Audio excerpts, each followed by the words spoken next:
Сәлем достар, менің есімім Әсел. Сіздермен бүгін осындай жұмсақ болып тұратын сүтсіз тек суда жасалатын құймақ әзірлейміз. Ең алдымен 2 жұмыртқамызға 3 ас қасық шекерімізді салып, венчикпен араластырып аламыз.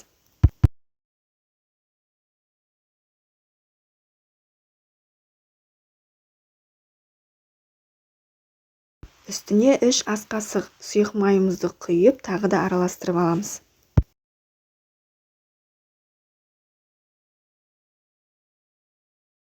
Енді бөлме температурасында тұрған 250 мг суымызды құямыз.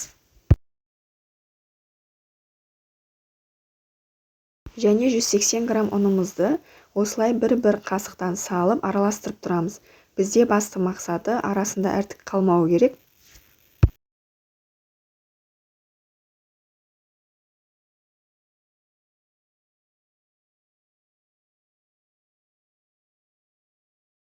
Міне біздің ұнымыз толық араласып бітті.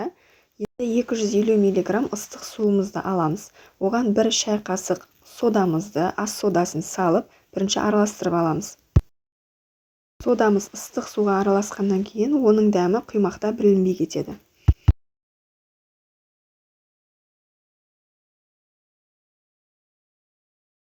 Енді осы суымызды жұмыртқалы массамызға құйып, барлығын араластырып аламыз. Бізде өте сұйық масса шығады.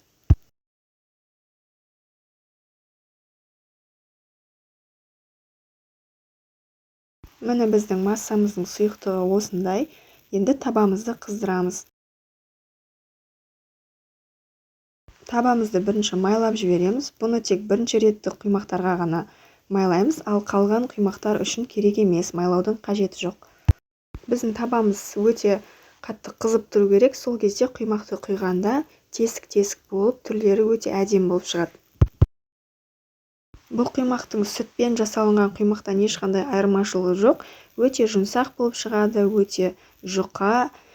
Егер де сіздерде бұл рецептпен шықпай жатса, онда сіздің табаңыздан болуы мүмкін.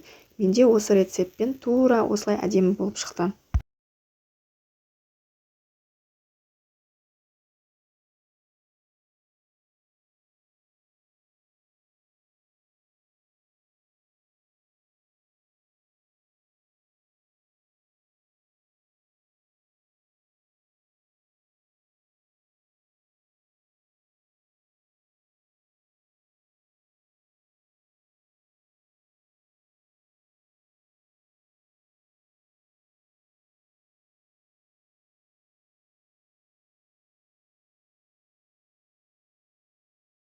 Міне біздің өте жұмсақ, ауызда еритін үлпілдек құймақтарымыз дайын.